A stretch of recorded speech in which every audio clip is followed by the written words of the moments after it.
Agro e prosa, apresentação Divino Ronaldo. O meu entrevistado de hoje é Bruno Eduardo da Silva Kawamura, que é engenheiro agrônomo e representante de vendas da Cell Agro. E o tema da nossa entrevista será Elevação de Produtividade com o Consórcio de Culturas. Grande Bruno Eduardo Kawamura, como é que você está? Tudo bem? Bom dia, Divino. Tudo bem, graças a Deus. Estamos aí para tentar agregar um pouco nesse prosa e agro e prosa, né? Você não vai tentar, não. Você vai agregar, pode ter certeza disso, cara. Você tem informação de muita qualidade. Como é que estão as coisas em Rondonópolis, no Mato Grosso?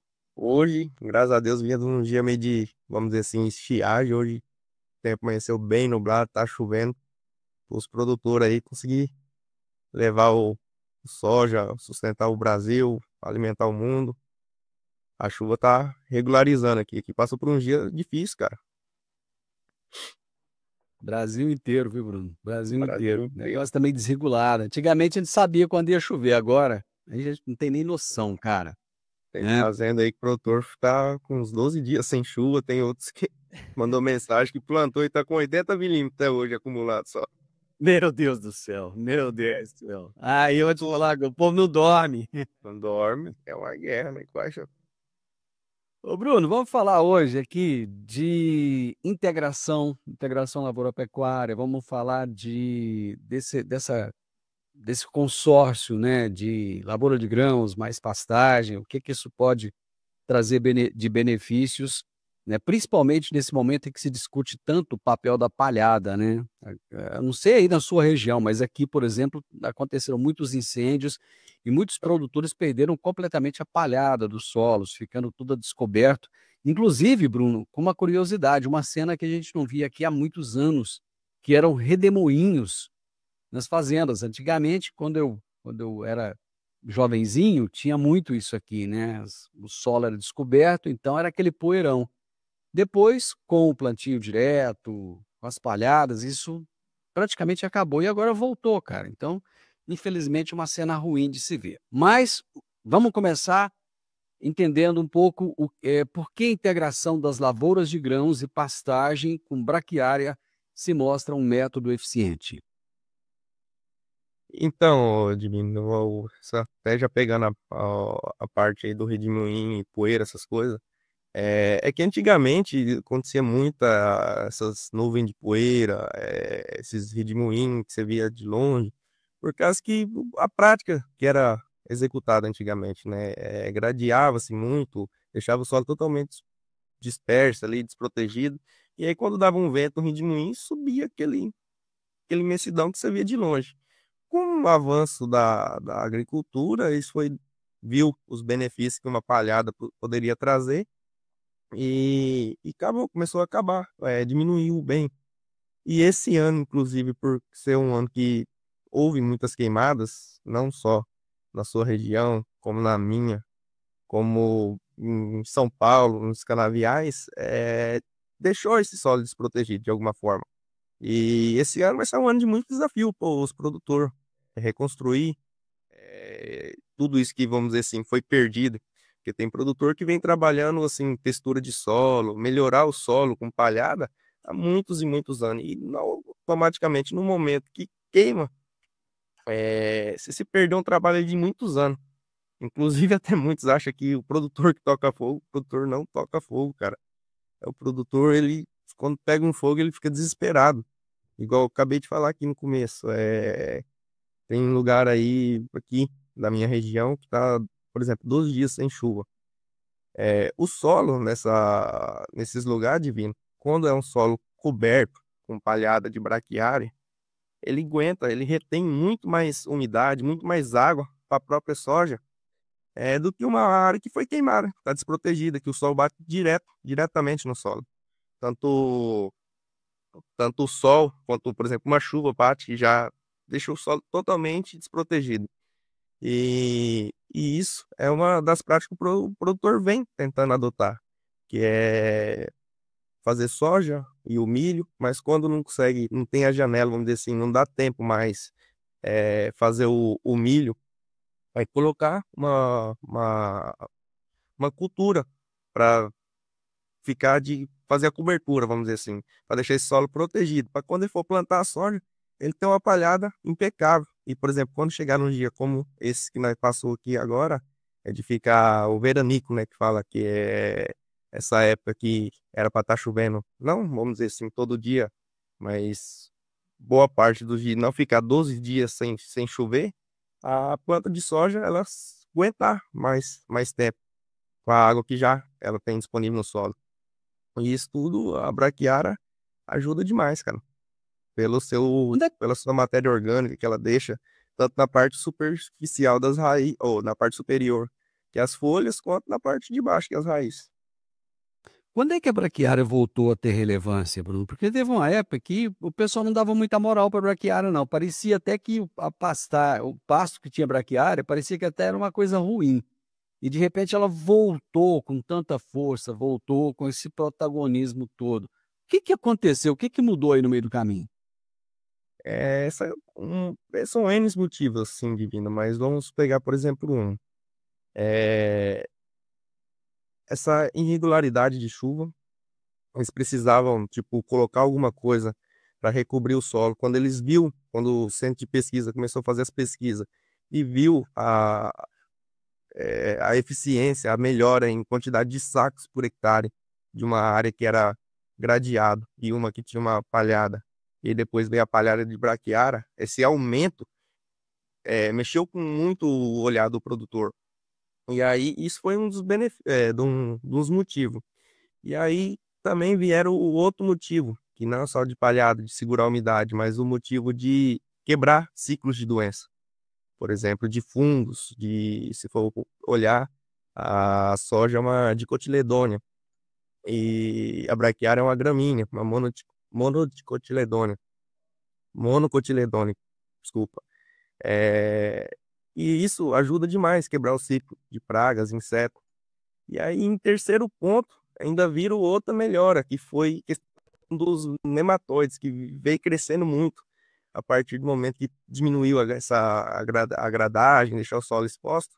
Querendo ou não, essa prática ajudava a controlar um pouco os nematóides. E quando parou, vamos dizer assim, de gradear e deixou o solo mais protegido, com temperatura melhor, tipo, uma época de agosto, quando o solo chega, tipo, o sol aqui chega a 40, 45 graus, um solo desprotegido, às vezes retém mais calor ainda. Isso mata os micro-organismos do solo. E o nematóide era um deles que, tipo assim, morria nesse espaço de tempo aí. E aí, com esse avanço, viu que a palha não deixava, não gradeava, deixava as reservas, isso aumentou também o número de nematóide. E aí começou a surgir, tipo assim, melhorou um problema e começou a surgir outro. E viu também que a braquiária quando se fala em controle de nematóide, vamos dizer assim, ela não é a cultura número um para controle, mas é a eficiência que ela trouxe e, tipo assim, o poder de deixar essa palhada, essa matéria orgânica casou perfeitamente. E aí por isso que veio aumentando conforme o tempo. Então foi N fatores. Foi a questão de deixar a palhada, melhorar a textura do solo, ter uma palhada, reciclagem de nutrientes, que é a planta da braquiária, ela tem estrutura fasciculada, né? Hum. Tem áreas bem conduzidas, pode chegar até 2 metros de profundidade, uma raiz de braquiária. Isso recicla, busca aqueles nutrientes lá de cima, joga na parte superficial. E também essa quebra de ciclo de doença. Foi o que ajudou a braquiária a voltar para essa cena. Você tocou num ponto aí interessante que me lembrou o seguinte, Bruno. Hoje a gente tem muito uma sucessão de culturas, né, ao invés de uma rotação de culturas. Então, muitas vezes é soja, é milho, aí no Mato Grosso tem muita questão do algodão, né? E não se faz tanto uma rotação de culturas numa mesma área. Eu gostaria de entender o seguinte: de que maneira a prática de plantar diferentes culturas na mesma área melhora a saúde do solo? Praticamente, o Divino, é nessa pegada que eu falei, de quebrar ciclo de doenças. E um exemplo, uma, uma soja. Ela é uma dicotiledônea e é uma leguminosa, vamos dizer assim, uma planta de folha mais arredondada. Então, essa planta ela tem, vamos dizer assim, uma relação carbono diferente à relação carbono do milho, que é uma gramínea, de uma braquiária, que é uma gramínea forrageira. Se for pegar a soja, ela tem raiz pivotante. A braquiária, o milho já tem a raiz fasciculada. Então, são estruturas diferentes. E isso ajuda a agregar para melhorar um solo. Tipo, como eu posso dizer, vai ter mais microporos. Você fazendo uma rotação com braquiária, com milho, às vezes, no caso da soja, vai ter e macroporos, mas vai ter mais macroporos do que micro. Então, como que eu posso dizer? Essa diversidade entre uma gramínea, uma dicotiledônea, vai ajudando a remover, como se pensasse numa mata. Você chega numa mata, tem de tudo, vamos dizer assim. E você olhar a estrutura do solo da mata, é, é bem positivo. E é isso que eles buscam na agricultura também, ter essa mistura, para não aumentar ciclo de doença, reciclagem de nutrientes, nessa pegada, assim, vamos dizer. Antigamente, os solos eram muito compactados, hoje muito menos, né. Hoje não se tem solo compactado tanto como tinha antes. E, nesse caso, eu entendi, pelo que você disse, que a braquiária ela tem um papel fundamental, né, com essa questão do sistema radicular dela, com as raízes dela que vão aprofundar e vão ajudar a buscar os nutrientes lá no fundo, lá embaixo, trazendo isso para cima, né. Quando você falou tem muitas pessoas que nos ouvem aqui, Bruno, que não são especialistas, não entendem muito, mas gostam dos assuntos, gostam do agronegócio. Quando você falou de raiz pivotante, por exemplo, da raiz da braquiária, que já é diferente, é porque elas vão conseguindo adentrar ao solo fazendo sulcos, pequenos sulcos, e com isso facilita a penetração da água e também desse fluxo de nutrientes, né. Sim. O, tipo, não existir mais igual eu falei no começo, essa gradagem e essa diferenciação de raiz é divino. Essas raízes, quando você desseca uma planta de soja ou de braquiária, essas plantas, as raízes delas vão morrer, os micro-organismos vão comer e vão ficar esses microtubos que descem no solo. Isso ajuda demais, questão quando dá uma chuva, tá por o solo já ter esses microtubos, a água conduzir a esses lugares mais profundos, que vai ajudar também a evitar até questão de erosão, que vai ser um solo mais permeável, vamos dizer assim. Então, essa prática de descompactação de solo com a braquiária é muito positiva. Só que, por exemplo, assim, se for pensar só em descompactação de solo, há outras culturas que fazem esse papel melhor. Mas, às vezes, essas outras culturas que a gente ia colocar não deixaria uma palhada ideal, pensando no soja que viria mais para frente. Até por causa que eu falei essa relação de carbono. Vou dar um exemplo aqui rapidinho, só para o pessoal entender. Como a soja é vamos dizer assim, o carro-chefe, é o principal hoje, tudo que se faz é pensando, por mais que faz depois uma braquiária, ou faz alguma outra coisa pensando em melhorar perfil de solo, descompactação, aí o pessoal sempre fica pensando, tá, mas e para soja, como é que vai ficar? Por exemplo, se for pegar alguma planta para melhor que a braquiária, assim, vamos dizer, para descompactar solo, ela vai descompactar ou vai deixar mais macro tubos, vai deixar o solo mais permeável.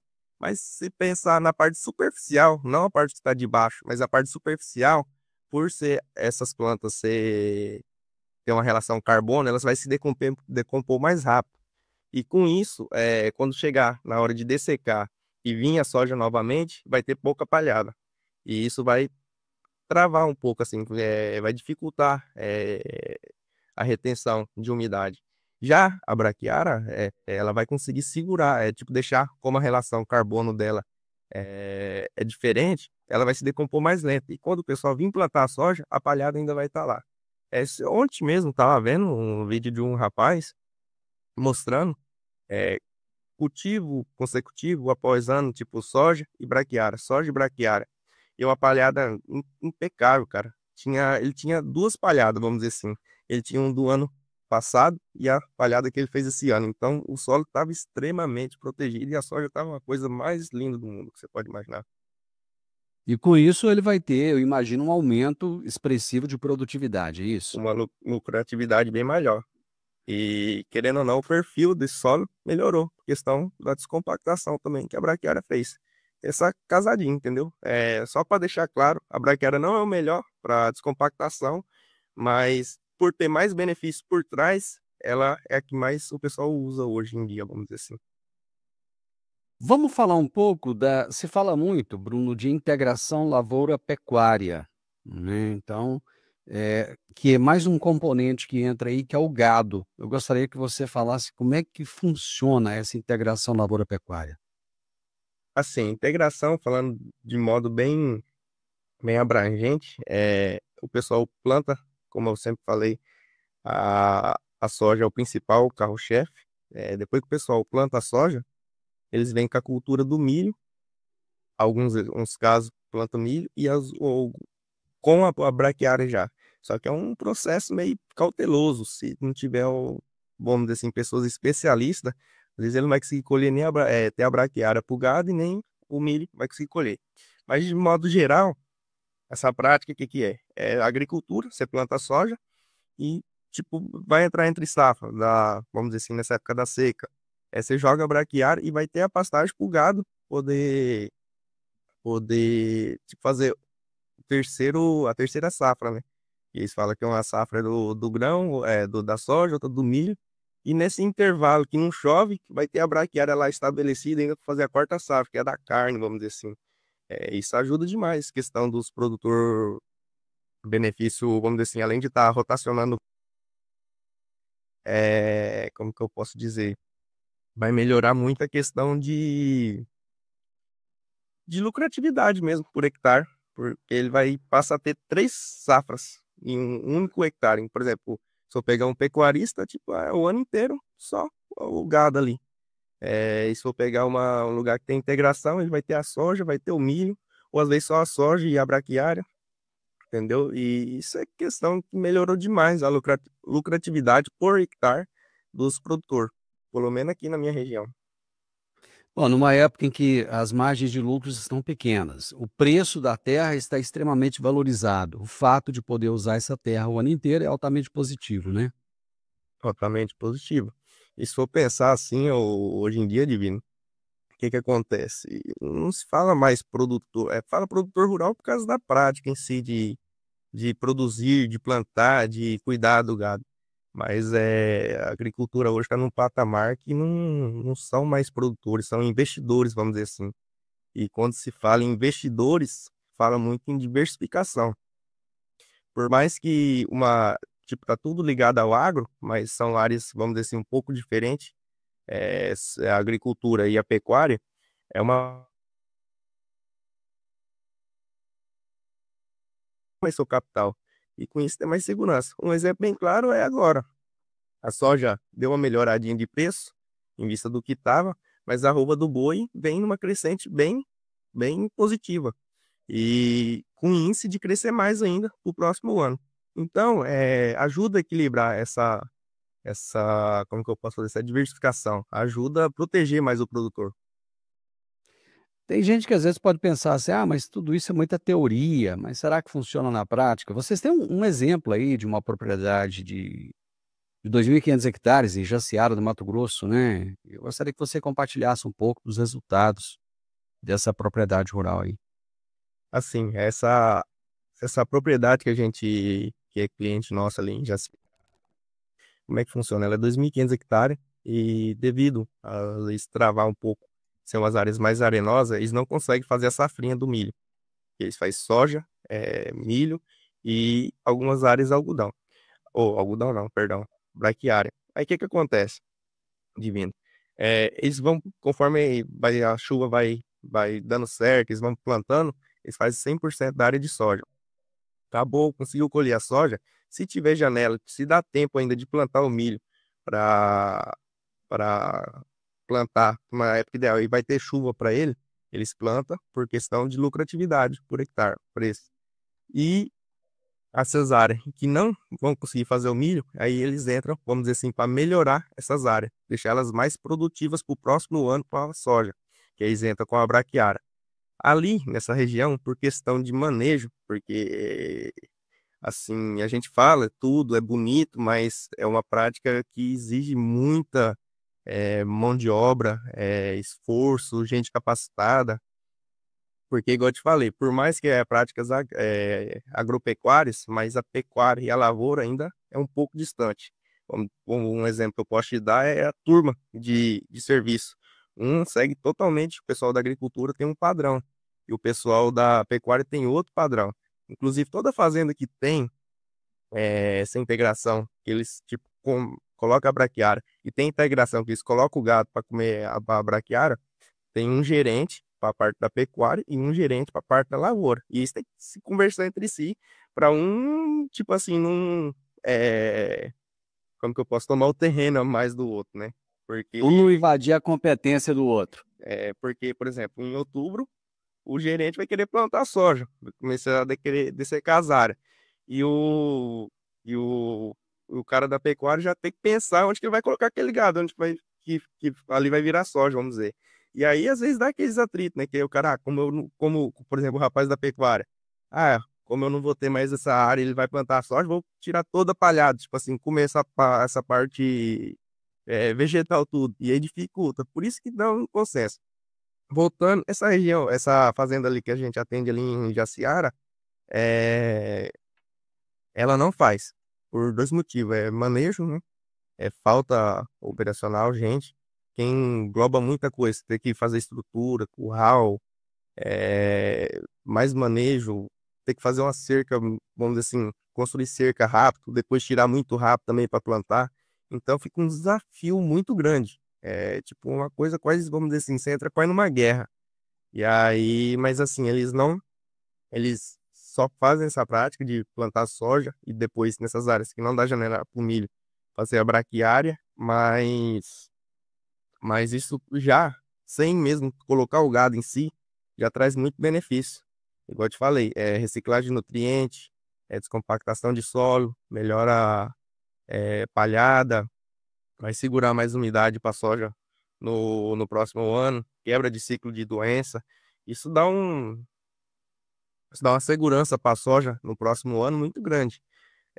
Mas assim, se colocasse o gado, seria melhor ainda, igual eu falei, ia ter uma terceira safra ali para produzir. Mas no momento ali, esse produtor que a gente atende ali, eles só fazem agricultura naquele lugar. Apesar de ter muitas fazendas de pecuária também. Mas ali eles deixou mais exclusivo. Às vezes, conforme o tempo ali for ajeitando, ajustando, eu acredito sim, que eles vão começar a colocar gado ali naquelas regiões. Eu ouvi dizer, Bruno, que esse consórcio grão mais a braquiária, ele ajuda a reduzir o uso de defensivos agrícolas. Isso é verdade? É verdade, ajuda gradativamente, não vou dizer assim uma escala, nossa, exorbitante, mas ajuda sim, porque você tem a quebra de culturas diferentes, e querendo ou não, a palhada em si, igual eu te falei, ela abafa muito a questão do mato. Tipo, o solo vai estar totalmente coberto, ele só vai ser aberto ali quando passar a plantadeira ali, com um disco de corte, cortando, deixando aquele trieirinho ali só para soja sair. E essa outra área fica totalmente recoberta. O exemplo que eu falei para você atrás, que o cara tava com duas palhadas, uma do ano anterior e uma desse ano agora, cara, era coisa dessa grossura assim, cara, de matéria orgânica. Isso é impossível o mato romper.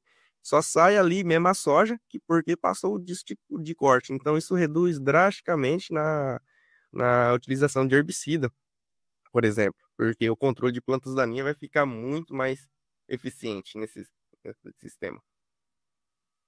Meu amigo, muito bom. Eu acho que a gente conseguiu abranger aí, trazer as informações, trazer um pouco mais de luz ao pessoal.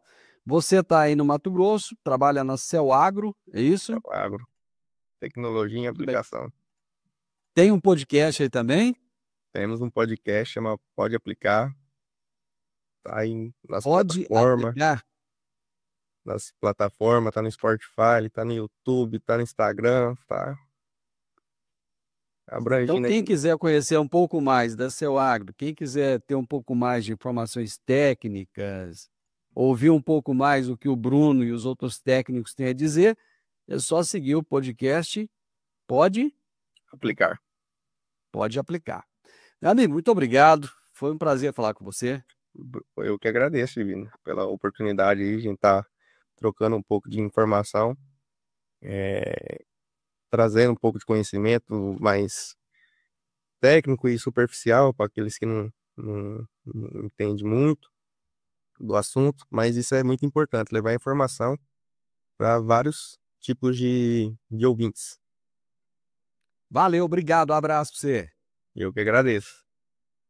Eu conversei com o Bruno Eduardo da Silva Cavamura, que é engenheiro agrônomo representante de vendas da Cel Agro, e nós falamos a respeito da elevação de produtividade com o consórcio de culturas. É sempre tão importante isso, né? Trazer esses temas, renovar essas informações, reciclar essas informações, ajuda bastante. E se você gostou dessa nossa prosa, deixa um gostei, compartilhe com outras pessoas, deixa um comentário aí para mim e se inscreva nesse canal. Um grande abraço para você e até a nossa próxima prosa. Tchau, tchau.